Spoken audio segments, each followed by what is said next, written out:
Hey guys, welcome back to the Push Podcast. I'm Janelle Copeland. And I'm Edward Copeland. And in Edward case... J. Copeland, by the way. Do you want to give everyone your social as well? No, it's just my government name. In case you are new to the Push Podcast, we want to welcome you and let you know that we recently started recording the Push Podcast and posting it on YouTube. So if you feel like interacting with us and seeing our faces, now I have to actually do my hair. You don't have to. Which kind of sucks. I don't have to, but you don't have to. I have for the last 2 episodes. Right. So, but it's not necessary. I don't do You're my right. hair. Next time you see me, I probably won't have my hair done. So I don't have the luxury of not having any hair, but I don't know that that's a luxury when you're a woman though. So anyways, welcome to episode number 78 of the Push Podcast. We're going to be talking to you today about 6 success tips for small businesses.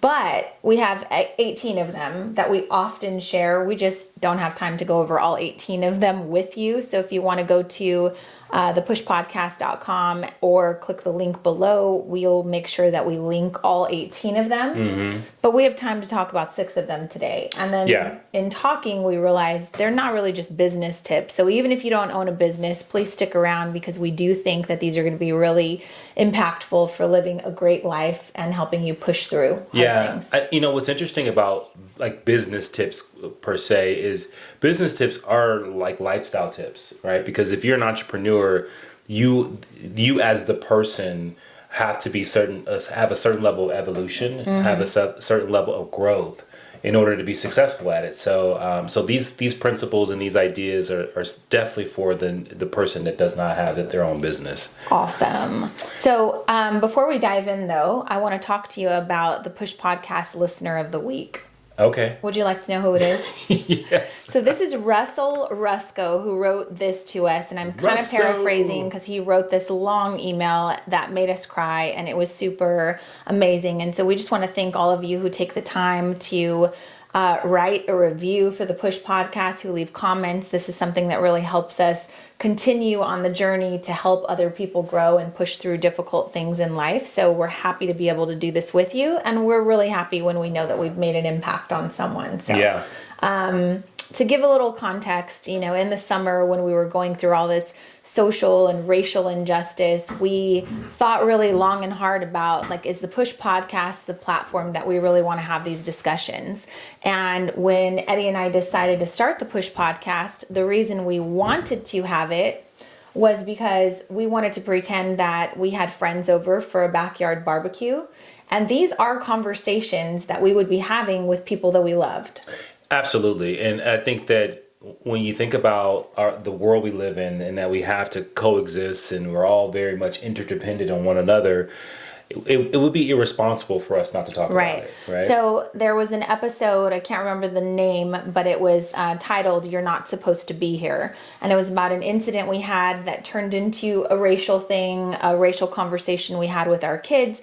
And I thought, I don't know if I want to share this. I don't know if this opens up a different conversation that I don't know people will appreciate. And so we decided to just do it anyways, because again, this is from our heart. These are things that we go through as a family. And these are things that we are discussing with our friends and family who are close to us. And we're things that we think help make the world a better place. And damn it, this is our podcast. We talk about what the hell we want to talk about. So we put these episodes out there, not sure of, what the response would be. And so shout out to Russell Rusco, who took the time to listen to me explain that in a previous episode. Here's what he wrote. He said, "Eddie and Janelle, my aunt, Carrie Shelley, who's one of your Passion to Profit students, introduced me to your podcast, and I've listened to quite a few episodes since discovering you last year. I recently listened to You Aren't Supposed to Be Here, Uncomfortable Conversations with the Copelands, and she called Eddie the N-word. I wanted to reach out to express what I've learned from listening to you both and share the admiration and respect I have for you and your family. I was born and raised in Orange County, and now I reside in Maryland. My father left me when I was born, and I was left with just my mom for the majority of my life. My biological father was from Spain, and he was predominantly Spanish and also Native American. My mom is Irish and Polish, but due to him being absent, my mom raised me in a white household, and I never really got to experience my other heritage. I'm also very white passing, so nobody would even ever guess that I have other heritage to begin with. Thankfully, my mom raised me to have lots of love in my heart for everybody, regardless of their cultural differences or different walks of life. However, that didn't mean that I was devoid of white privilege or that I didn't benefit from white privilege. Here's where you both come in. For 25 years of my life, I've never really taken a step back to reflect on having white privilege or even noticing if I did, which is pretty much showing my white privilege right there. I got along with mostly everyone and didn't use the color of their skin to define how I felt. I'm now 26 and I have been in one of the best relationships I could have ever asked for with my 6'4" black boyfriend, Dom. Shout out to Dom. Being in an interracial relationship has pushed me to personally be more open and learn about the issues presented in our society, particularly within different minority groups. It took Dom and I some time to find a common ground to work from, but I can honestly say without a doubt that you both, along with your daughters, have really helped me understand more about the Black community, the daily struggles, the injustices, and the different mindsets that a Black person needs to adopt that white people don't have to think about. This has helped me to better understand my boyfriend and allow us to have stronger and healthier resolution within our conversations. To summarize, I'm sorry that there are still inequalities within our nation, but I can promise both of you that through listening to your podcast, I can now better educate my family and friends who are unable to see the bias and ignorance that still exists. Aside from your podcast on social injustices and race, I also want to say that I deeply respect and admire how motivated you both are and dedicated to growth. Honestly, I strive to one day have that strong direction and drive in all aspects of my life, and so I'm slowly working to find my groove. You both are wonderful people, and your motivation and passion are infectious.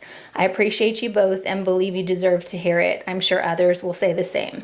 Thank you so much, Eddie and Janelle. Cheers, Russell Rusco. Isn't that super sweet? That's super awesome. I love it. So thank you so much, Russell. And that's the essence. That's why we have these conversations, and so often, and I gotta say that those conversations that we have, probably we've got the most feedback on, and people have talked about how it impacted them and how they were able to take on another perspective that they never ever even considered. Right. And that's what it's about. I mean, I think that we get so caught up in choosing sides and really the rhetoric of our nation. But really what it's really about is about how do we get to a level of understanding? How do we get to a place where we have a common ground to certain things that require a common ground, like equality. Like we have to have the same definition for equality. Otherwise, we're going to be in trouble. Right. And so I think that's just that letter is a testament to that when things come up, when the world is in shambles, so to speak, I think we need to make sure we talk about it and we give a perspective that helps people push through. So yeah. I love that. And I think that, one, I took out so much of what he wrote. And so I just want to thank you so much for taking the time to invest in providing feedback. So often as business owners, we work really hard to create things that we literally have no idea if our customers or our listeners will love or enjoy. And so, every now and then a good pat on the back feels really good. And so I want to encourage you, if you are trying to build a business, if you're trying to build a following and you're pouring your heart out into your product or service or social media account, whatever it is that you are showing up for consistently, just know that that's part of the game. Is you don't really know that you're making an impact unless people take time to occasionally provide feedback. Yeah, and the feedback has been amazing, especially the last couple of weeks. We've been getting a lot of messages and emails, and so that's just one that's really, really great. So Russell, we are sending you and Dom a Pusher shirt for being an avid listener. So there you have it. Eddie reps these Pusher shirts all the time. So without further ado, though, because we do have 18 success tips we talk about a lot, we're going to power through 6 of them. And then again, if you guys want the full list of 18, you can go to JanelleCopeland.com or click on thepushpodcast.com or the comments. It'll be somewhere. Trust me. We have tons of stuff you can even Instagram message us at Janelle Copeland, at Cope with Eddie, and we're happy to send you all 18 of the success tips. So without further ado, want to start with one? Yeah, I was gonna start with one. I was gonna do a what in the world, but you Do went it. right into Okay, let's do it. Wait, so you got a message the other day that I thought was, Are we doing this? Yes. Oh, so your what in the world is actually about me then? Well, yeah, because obviously you are a taker in a relationship. And not I can't a believe you're giver. doing this. Explain, give context. All right, so the other night, so Janelle was like going through her messages, and all of We're a sudden hanging out on we're the hanging sofa. on the sofa, hanging out, chilling, and all of a sudden I see her kind of just like, I'm not gonna mention the person's name, but she said, I'm getting ready to get in an argument with someone. And I was like, what? Yeah. It's just like unlike us. You've never heard me say that, right? And I received a text message that I was like, what in the world? She said, And I'm getting ready to get in an argument with this person. I'm like, still what? perplexed about this situation. And so why you're bringing it up right now on national podcast television, Right. I have no clue. Because I think it's so important, because this person, I think you've done a lot and we've done a lot to try to support and help, and and I'm not saying we've changed this person's life by any means, Right. But you have reached out to this individual to invite them to different things, to include them. Because one of the things that if you don't know already, Janelle is an includer. Like, if there's something going on, she wants to get as many people as possible to partake in it, which just shows her wonderful, gigantic heart. Well, I'm like, me on the other hand, I'm like, yeah, he's like, if you didn't hear about this event, I don't know what to tell you, but I bought my ticket and I'll be here. I would call that the only child syndrome. Yeah. And with me, years. I'm like, oh my God, everybody should know about this new Right, book, right. And so, for example, Clubhouse. Clubhouse is something I've been talking about. I haven't told everyone they should be on Clubhouse, but I do tell people that have businesses, that are any sort of influencer, that are any sort of teacher, anybody who has a voice that I feel is worthy of, other people listening to. I'm like, yo, you need to be on Clubhouse. Right. That's me doing a service for you, because I know that it can be beneficial for me and I want to help you. Right. So I do this often. Like, this is not like a new thing. Like, if I'm at the car wash and someone mentions something and I'm like, oh, I have a great book for that, I will probably bring you my book tomorrow. Like, I just do this all the time, right? So to set it up, we're sitting on the couch, and I had reached out to someone and invited them to Clubhouse, just like, hey, oh my God, are you on? You should be on. Here you go. And then I was like, oh, you know what? I'm hosting a Clubhouse on XYZ topic. Maybe you want to come on my stage and talk. That's the equivalent of me hosting an event and then asking you to be a speaker. Like, you literally are giving someone the stage. The opportunity to share your message. I don't have to share, right? It's good exposure for you. Right. It's great practice. So you wouldn't normally share, but I would, right? Yeah. Okay, so this person sends me a message, though, like, I had given them a couple of opportunities to, like, hey, I'm sharing this. And I'm not joking, but I got a message and it says, oh, I'm starting to see that I'm your when I need something friend. Why are you laughing like that? Because that's the first time I've ever heard anyone say that, like, you needed them more than they needed you, in a sense. But who says that? Like, if I have felt like that many times where, I mean, my sister calls all the time, sis, what about this? I don't feel like taken advantage of. I don't feel like she only calls me when she needs me. But that's probably true. I call her when I need her. She calls me when I need her. Like, that's just how relationships work. There's some relationships that function that way. Right. Where, like, hey, we have this relationship where the things you do for me, there's things I do for you. But then you have relationships where it's like, hey, I feel like I'm always helping you out, which I don't expect anything for. But when you then send me a message telling me that you think that you're the friend that I reach out to when I need something, I'm like, what in the world? So Janelle goes on this. I said, wait, I'm sorry. She goes down the rabbit hole. I said, I'm sorry, what do you mean that I only reach out when I need you? And this person said, well, yeah, it's understandable, And I was like, hold on. And she said, literally, go back and read your text messages and you'll see you reach out when you need something.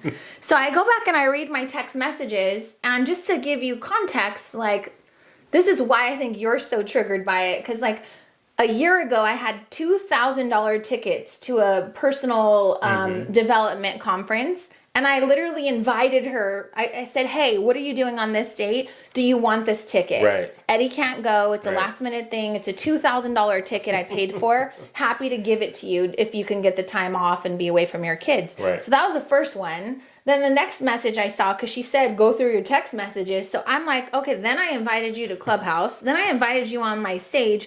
Then I invited you, like, I said, I'm sorry, I'm really confused. And at that point, that's when I said, I think I'm going to get into an argument. And he was like, what? With who? And I'm reading it, and he's laughing so hard. And I'm genuinely concerned, like, what? I'm like, read this. Where did I ask for anything? Just take. But you know, it's so the So reason, why is that your what in the world? Because I thought, because having some proximity to the situation, I kind of know, like, no, that's not the case at all. Okay, right? I've And given business advice, and you have been there to consult and all those different things. So I knew that wasn't the case, but it was just one of those things where you sit there, you go, human beings will develop a narrative that really, like, affirms or fits whatever they need in that time, right? And so this person, for whatever reason, felt that they were in a position that you kept wanting something from them, which I'm still confused by, though. Right, so all the invites were like, she wants me to do a favor and take this ticket from her. She wants me to do her a favor and go on her stage. When does that work, though? But that is why people are so different. It's just And you find this comical. It was hilarious to me because I was sitting there going, oh wow, like literally she has a totally different version. That's like a Cake Mama customer taking the time to write a review and just say, like, you're so selfish that you keep making these delicious cupcakes every day for me. Mm-hmm. I'm sorry, what? Like, I'm offering, hey, we've got this bakery, come buy this stuff, but you don't have to, right? But then don't tell me I'm being selfish by taking from you. I don't know. I was just genuinely confused, and I can't believe you brought it up because I would have not spoken about that, but you found it highly entertaining. I found it entertaining, but it's also another good lesson that you can't assume that people see the world the way you do. And no matter what you do, whether you're giving to someone, whether you are, in a place of service, you never know how they're receiving it. Yeah, like never. Literally, she was taking this person. I don't want to give any descriptions.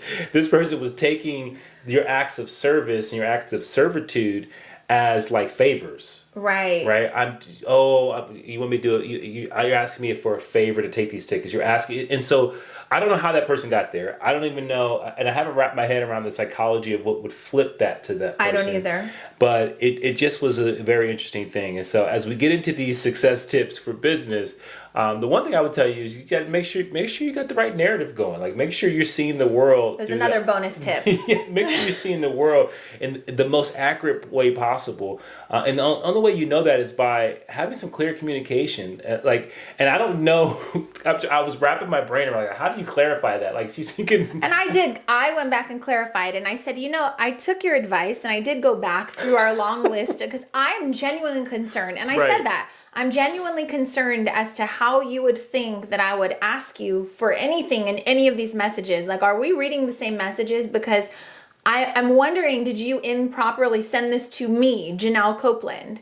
And she's like, no, you asked me to do this. I'm like, no, I invited you. What? Asking and inviting is differently. And I was just so confused. So anyways. But now it makes you think, because you started to go down that hole of saying, I wonder who else do I have a relationship that they may think that? Like, I'm thinking to myself, like, if I contact a friend of mine, do they say, Eddie only calls when he wants something, right? And but I don't have that with anyone. I know, but it was a lesson to say you never know. Right. You never know how someone is receiving your acts of kindness or anything. Like, I was on a coaching call today. It wasn't even a coaching call. It was just a new friend that I had made, right? And I was like, would you like some advice? I have some perspective to share. And she's like, oh my God, yes. So if anything, I find myself often like, hey, I can help with that, but do you want that? Because I don't want to overstep my boundaries. Right. So to hear that, like, oh, you're only reaching out to me when you need something, I'm like, what? Yeah. I don't need anybody. Let's be like Jordan said the other day, she goes, when I get older and have a relationship, because I said, what do you know about boys to be true? And she said, I know that I should pick a boy that I want, but not that I need. And she said, yeah, like, you know, you don't need dad, but you like him. I like having you around, right? It's a benefit. But I don't need anybody. Right. So I was confused. Anyways. Well, so that was the what in the world, but we could jump right into it. And I think there's a lesson in there. I just haven't figured out yet what it is. Well, here's number one. Be the boss of your own time. So being the boss of your own time, for me, this has come up quite frequently in the last few weeks. I've been spending a lot of time on Clubhouse, as you guys know, and everybody wants like the secret sauce to like being an entrepreneur, starting a business, juggling it all. And I would just tell you, like, being the boss of your time is setting boundaries and understanding what your responsibilities and your values are, and then creating a business that's in alignment with your responsibilities and your values. Yeah, and you know what's so interesting is that we were having the what in the world conversation, but that person, like, there may be an issue when it comes to boundaries and thinking that people are constantly taking from them because they don't own their own time. Right. And so maybe she was stepping into her power, saying like, hey, I'm just expressing the fact that I think you're taking advantage. Where are you going with that? No, what I'm saying is it's like, if you own your own time and you're clear with your boundaries and you're clear with the things you will do and you won't do, then I think that you don't get into a place where you feel like someone can take advantage of you because you're constantly owning it, right? Yeah. You're putting yourself in a position that you can say no and not feel bad about it.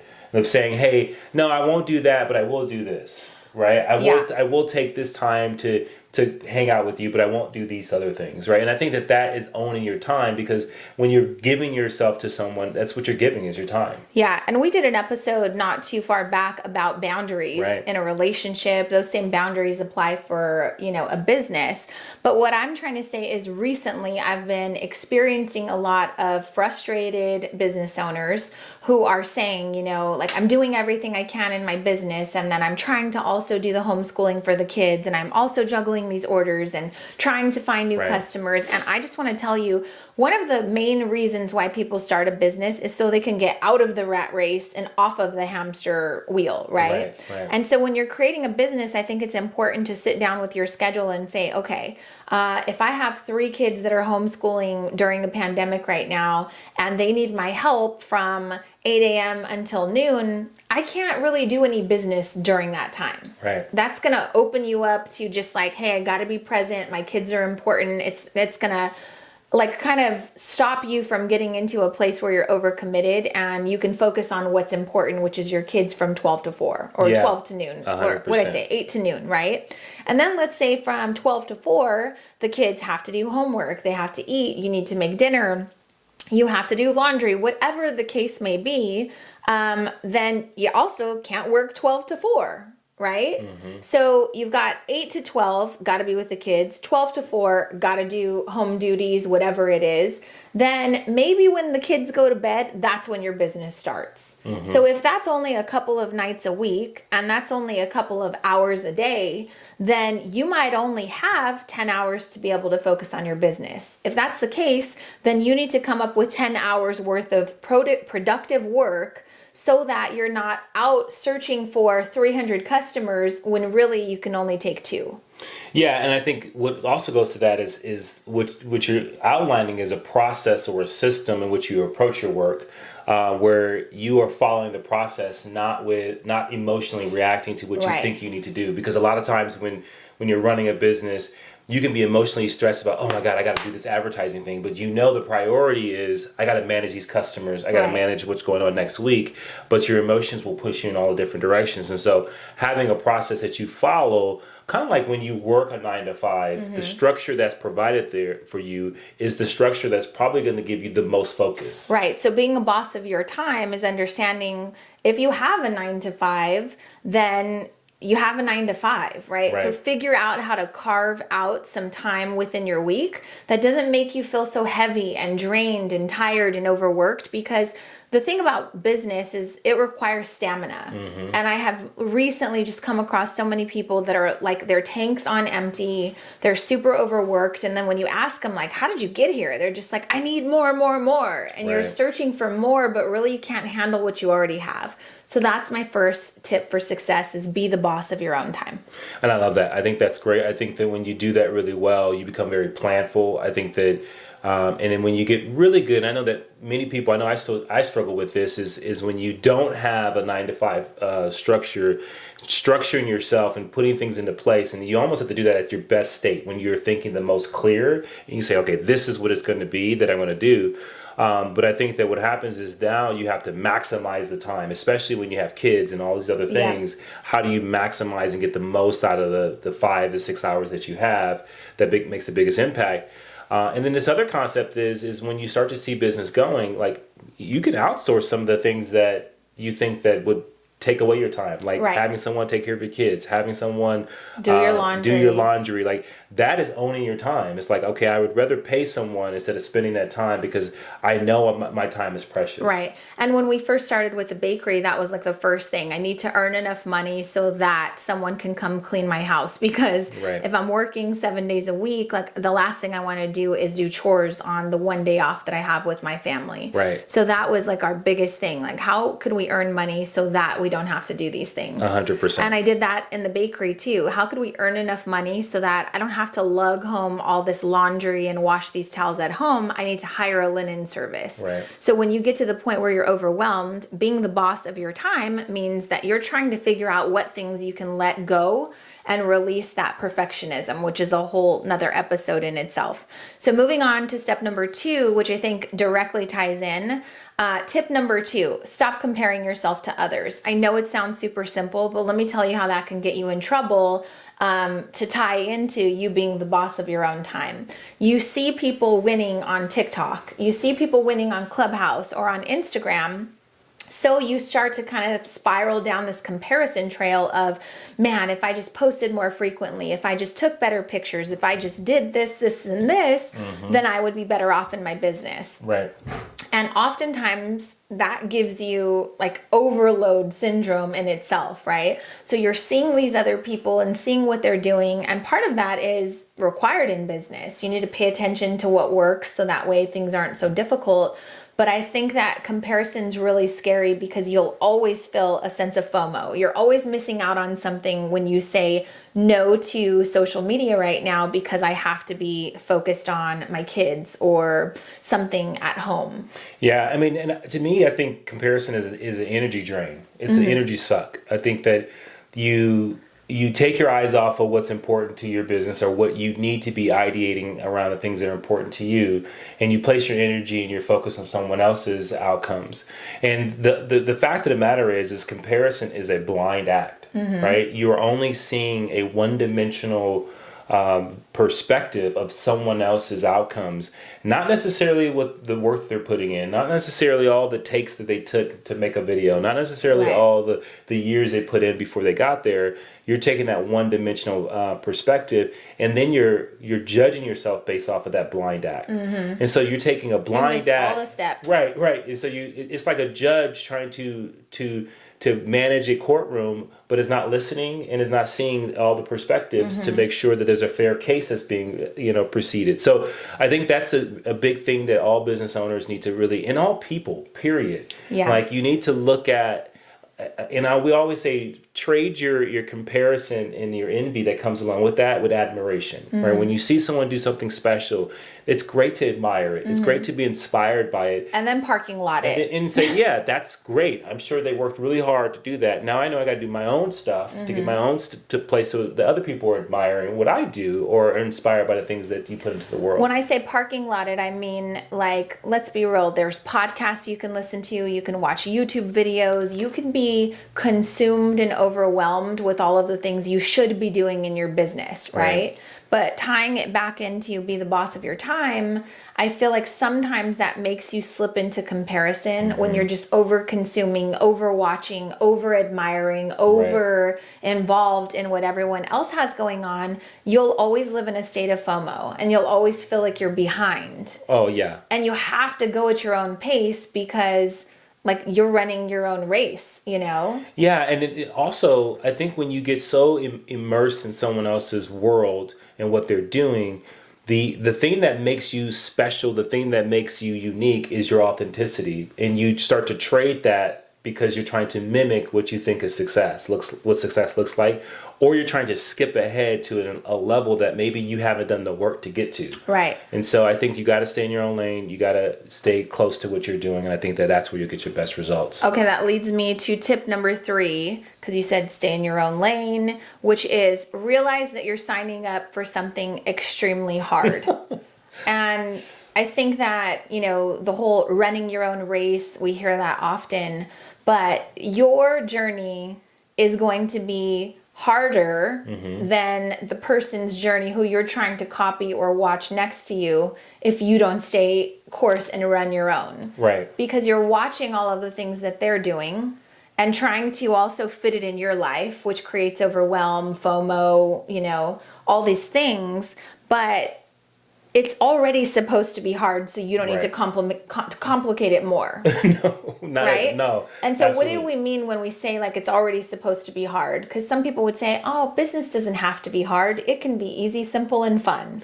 I think that the reason why that's so important is because you have to get the mindset of saying that how this is going to be hard. I'm going to have sleepless nights. I'm going to be tired. I'm going to be broken down. Certain things are not going to work. It will feel like you're failing sometimes.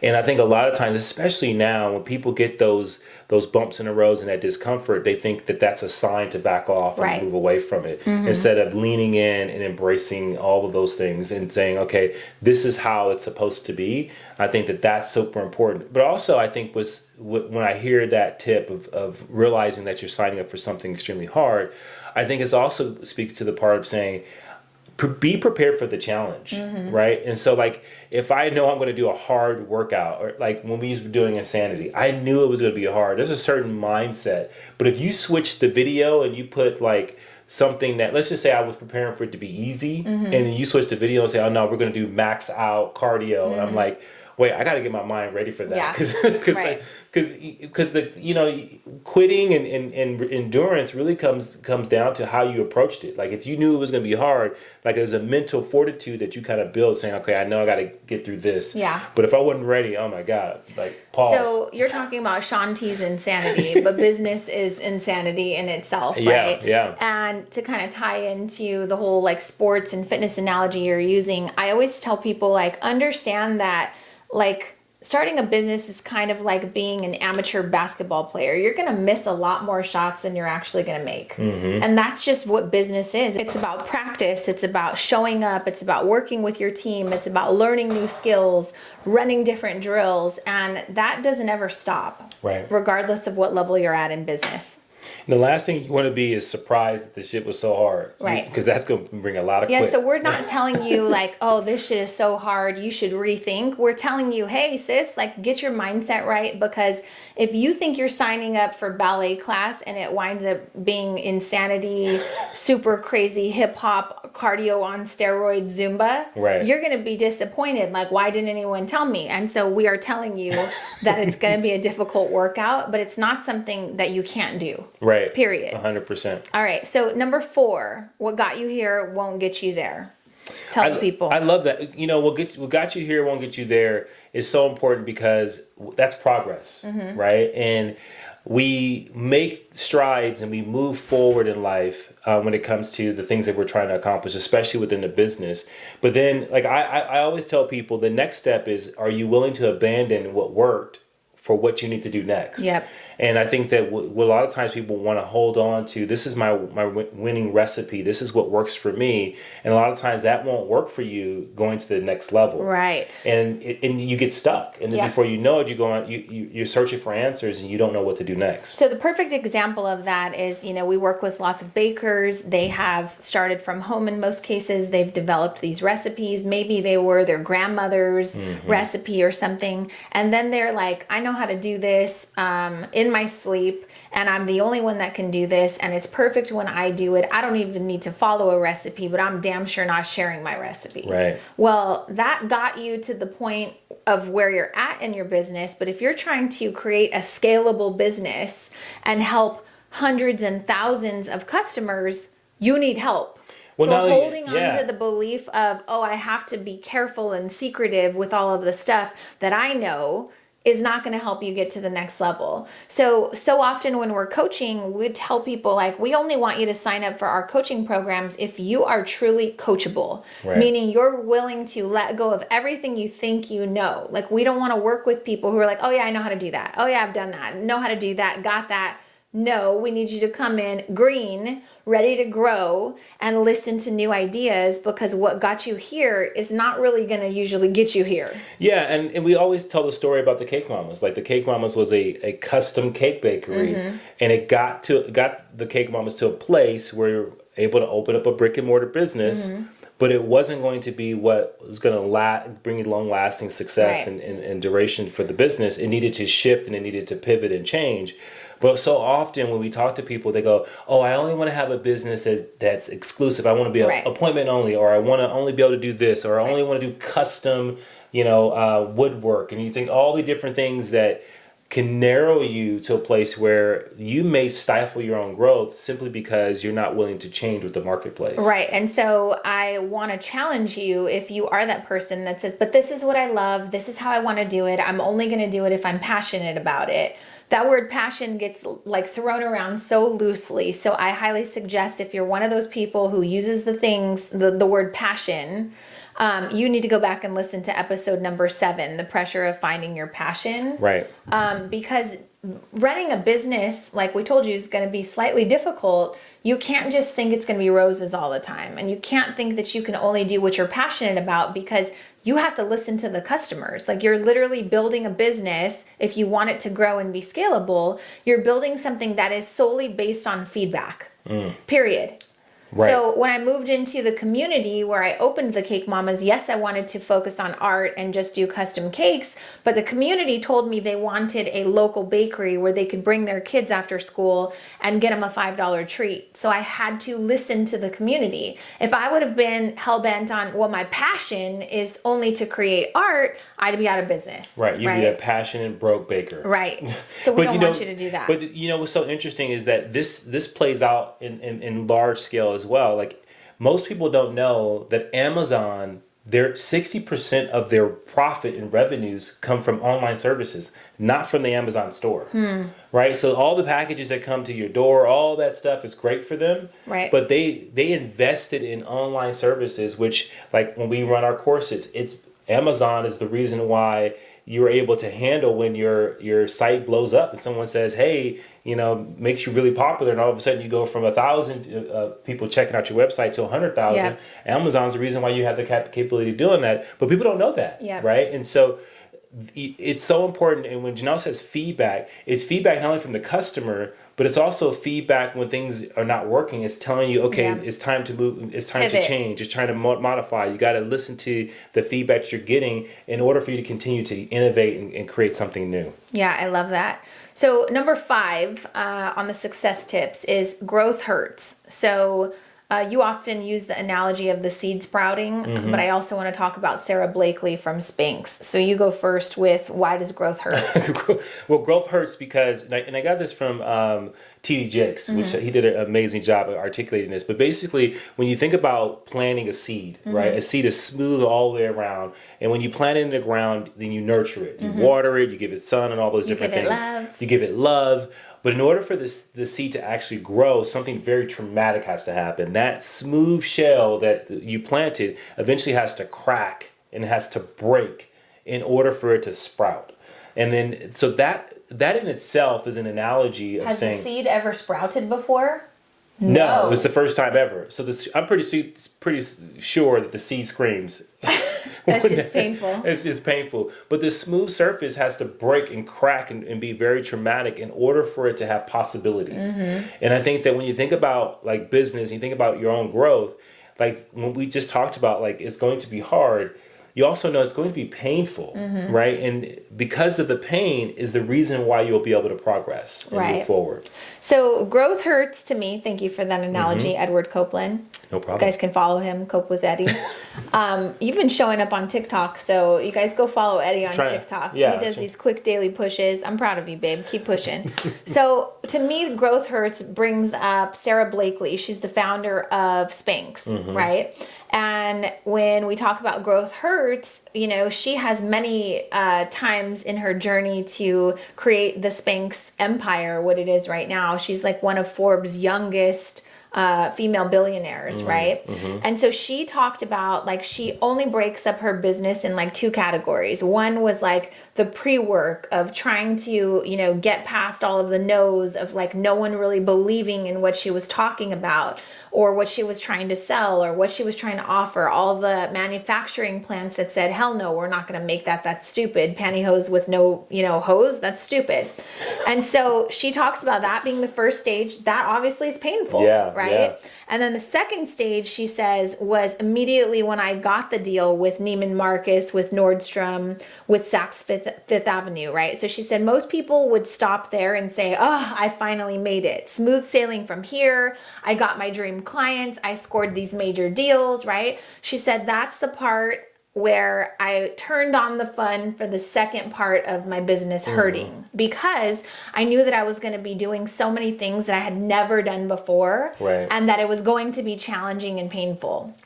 Wow. That's powerful, right? Right. So she said when Nordstrom said, Neiman Marcus said, yes, we'll carry your garments, she literally went and acted like a customer and wanted to see like how were people going to notice this because Nordstrom made a deal and said, hey, if we don't sell X amount, we're pulling it out and you're done. So she was like, I'm watching them. I'm standing there looking like a stalker. And she goes, I realized like they put my stuff not in the hosier or in the hosiery department, but it wasn't hose, right? So she started telling people like, hey, you might want to go over there. That dress would look great if this. And then she said at one point she took a picture of like her backside in a dress with no Spanx on, and then another picture in the dress with Spanx on. She literally went to Kinko's and laminated it. And then went through Nordstrom and showed every woman, like, hey, this is before and after. Look at my butt. Right. Imagine that. Like, you just got the biggest deal of your life, and you're in here doing customer research to try to figure out how to make this work. She's like, I had no clue what I was doing, but I was willing to do whatever I had to learn and grow. And yeah, that was kind of sloppy and ghetto, but it worked. But the story you just said embodies most of what we just talked about. She was willing to say, hey, what got me here is not going to get me there. Absolutely. And so I'm going to have to like roll up my sleeves and get dirty and say, hey, you know what? I'm going to sell these myself. Right. Just so I can start building that traction and momentum. She then decided to go in with her checkbook and she started basically bribing people like, hey, you know, here's my laminated sheet. I'm showing you these Spanx are really cool. Look at my butt. So she was like the sales associate for this, spending all of her time in these stores that were supposed to be selling her stuff, training the employees, training the customers. And at one point she was literally writing checks out to customers saying, I want to buy these for you. Because even though she wasn't making any money, she knew that the name of the game at that moment was, I have to show Nordstrom and Neiman Marcus that my products are moving. Right. So if I can sell 10 in a week versus none because I'm not here being a stalker, then I look pretty good on paper. I just thought that story was so bananas. Talk about willing it to happen. Oh, yeah, that's huge. I mean, I could go over a million different times where I was like, nope, I'm going to make this happen. So I'm going to do something unheard of. And one of the reasons why we're sharing this is because we want to empower you to think outside of the box and step into the fact that this shit's not cookie cutter. It's not supposed to be easy. There's no roadmap, but these things are a roadmap to let you know that, you know, you got to look for the indicators. It's all experimentation. And up to every day of your business, it's really like a hypothesis. Hey, I think this is going to work. Let's test it. Yeah. And I think if more people spent more time understanding that it's supposed to be difficult, you're supposed to test, you're supposed to practice, show up for the drills, then you'd be in a better position. And I'll say this, and I'll add, because you went there, and you gotta be willing to sell yourself. And I don't mean like sell yourself. I mean sell who you are. No, but sell who you are. Sell what you do. Sell your products, because I think she knew there's no one going to be more enthusiastic about my business than me. And I think the reason why it's painful when you get rejection because it's so personal at that level, right? You built something that you think, okay, I built this came from me, and now I'm going to go put this in the world. And when you get hit and when you get told no, it's painful. But when you say, hey, I'm gonna roll up my sleeves and I'm gonna go and sell these things like I'm a door-to-door salesperson, that says a lot. Yep. That says a lot to who you are. It says a lot to what you're willing to do. And she's not surprised, I don't think, of her success because of the work she put in. And she's still doing it. It's pretty awesome. That's amazing. So I'm a huge fan. And everybody knows what Spanx are. They have guy Spanx. Did you know that? No, I did not. Well, they do. Yeah. Not everybody is lean and fit and trim like you. All right. And then the sixth tip that we want to share with you guys today is great skills can start a business, but great leadership will keep you in business. Do you want to speak about this? Yeah, I think when we talk to a lot of our students and we help them, one of the things we really want to emphasize is that they have to embrace that they're a leader. Mm-hmm. And leaders are there to cast a vision of where you're going to be taking your company, where you're going to be taking your business, but also to look around corners and to be ready and to anticipate if something goes wrong, what to do. If something goes in a direction that maybe you didn't anticipate or maybe you did, that there's a certain level of readiness. Right. And I think leadership, and we have tons of books about leadership, is one of those things that's ever evolving, it's ever changing to a place where, because of the social aspect we have of this world, like leaders have to be ready to have many different types of conversations and be able to guide their teams. And so I think about leadership when it's a one-person show, like the Spanx lady, like that's leadership. I'm saying, hey, right now I got to get in front. I got to be the doer of my business at the same time of still keeping the long vision in hand. But also with her being able to do that, saying, hey, I'm going to do this by any means necessary. What type of leader do you think she is? What type of employees do you think she attracts? What type of expectations do you think that she wants fulfilled from the people that are joining her organization when she grows? I expect you to match my enthusiasm. Absolutely. I expect you to be out hustling. I expect you to be doing this by any means necessary. That's what we do at this company, right?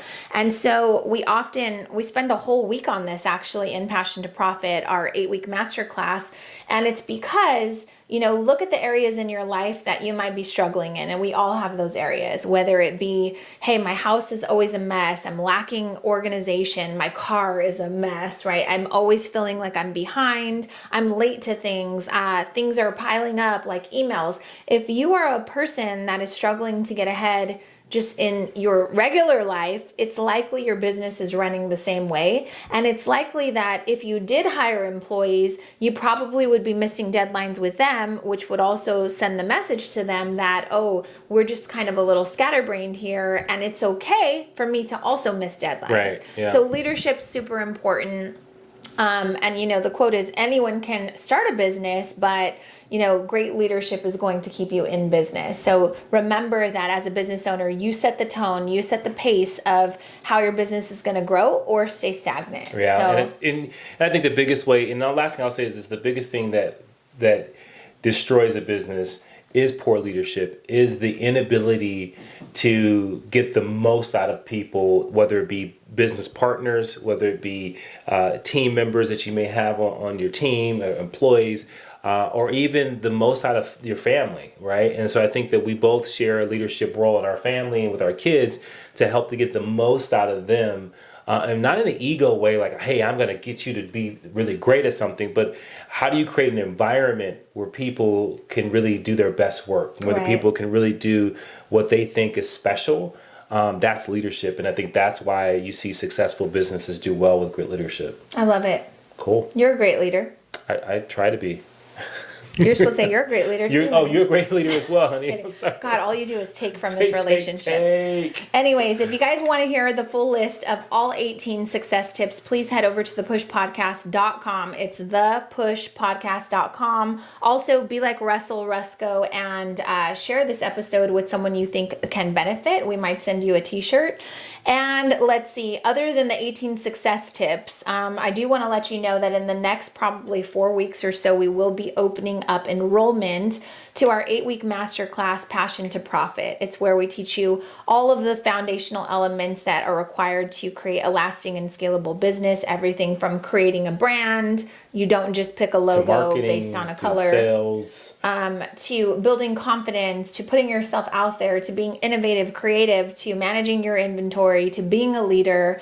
And we're really excited. That's only going to open 2 times this year. And so we hope that you'll go to janellecopeland.com/waitlist to learn all about Passion to Profit. What? That's it. Leave us That's a comment. Let us know what you thought of this episode. As always, if you can take 30 seconds to just rate and review this podcast, we would really appreciate it, and continue to push through, you guys. Thanks so much. See you later.